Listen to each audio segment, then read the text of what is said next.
شبی هجران بیا با هم بگیریه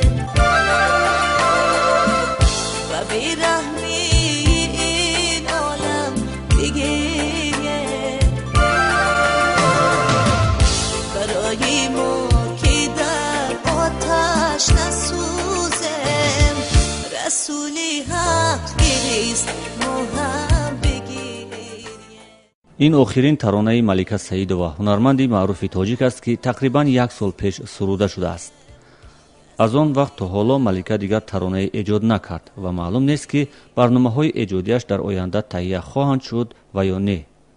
این آوازخوانی شناخته حالا دنیای کاملا دیگر دارد و میگوید متن یک ترانه مذهبی مجرای زندگی او را به سمت دیگر برد.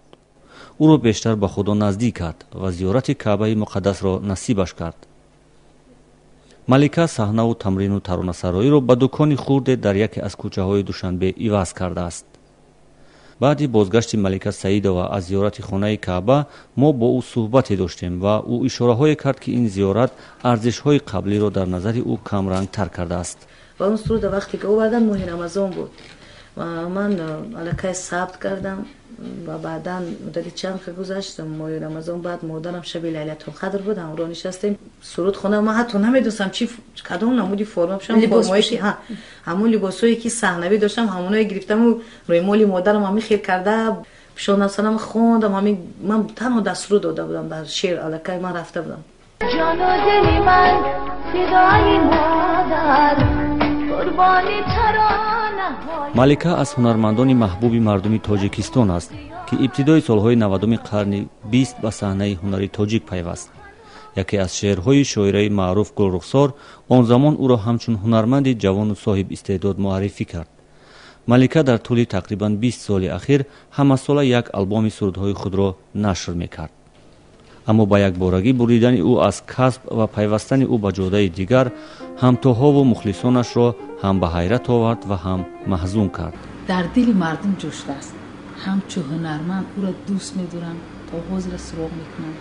بسیار مخلصاشون با ما ایراد میگیرند که بسیار بر وقت از صحنه رفت.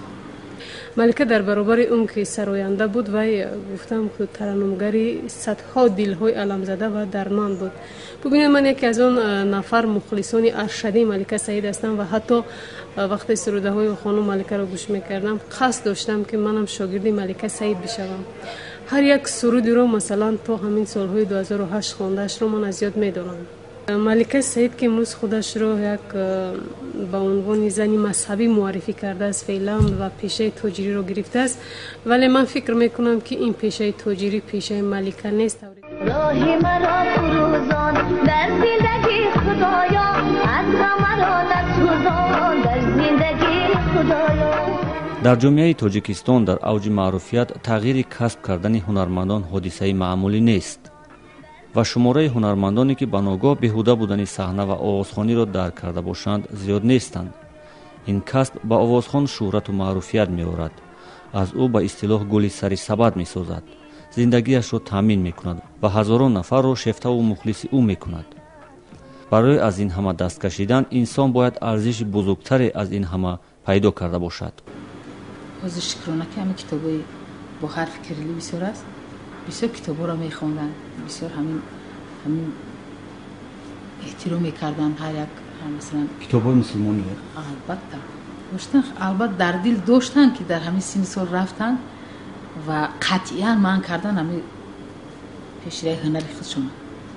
باوری با اون اعتقاد با اون که در واقع از نظر اسلام مثلا حافظی کردن مقبول نیست، موافق مقصد نیست. خودم این چیزا تو اندازه در سطح تحت شعوری و همون مثلا آوازخوان بگیرم اگر تاثیر دارد، ولی بسیار موارد با میگن شرایط وضعیت مجبور میکنه تا آوازخوان میتواند همون آوازخوانیش یک واسطه روزگذرانی آدم باشه. آدم باطناً تیار میشه طول مدت و طبیعی است که با همون خودی همون حالت یکون حادثه یکون ظهورات سبب میشه در نظر دیگران گویا که آدم یک بار دیگرگون میشه، در آخر باشد یک پروسه طولانی است که ممکن است سالها دوام بگیرد. حالا مخلصان ملیکا با اون نامه می نویسند و از طریق رسانه ها می پرسند که آیا آوازخوانی دوست داشته آنها به صحنه برمیگردد یا خیر. روی تجارت یا چیزی بود است که الکی آدم رو بند میکرده است و پای ایجادیات درستی گویم که امروز ها نیستم. فقط واسه میخوام که جستجو کنم و یک ایجادیاتی نوی زینه دیگری رو پیدا کنم در روی ایجادیات که الکی اون زینه رو الکی شما دیدید، شنیدید، تای کردید، شنیدید و میخوام چیزی که باشد یک چیزی نو باشد به خاطر مخلصان. اگر که همون سرودهای مذهبی هم خونن، دینی هم خونن، همون سرودخانه هایی که بوری. یعنی از اونی که شما حالا یک سال روی صحنه نیستید نمیترسید که آواز خودتون از دست میدید و هر گاهی که خواهید شما میتونید آزاد بسازید؟ می‌کنید که مثلا ایدئالی من در زندگی گوگوش است و مدت 20 سالی که روی صحنه گوگوش نبود، بعدن که برآمد آوازش با بهتر و خوبتر بود و فکر میکنم که آواز خوب هیچ وقت دنیا نه خسته میشود نه میرنده است. تو گذشتی و خمارم نگذشت، سوزش جان فگارم نگذشت، عاقبت این هوسی نشکستم، رشته جان و تنم میسوزد قصه عشق تو را گفته نشد، عجبا نیست که نا گفته نشد، قصه عشق تو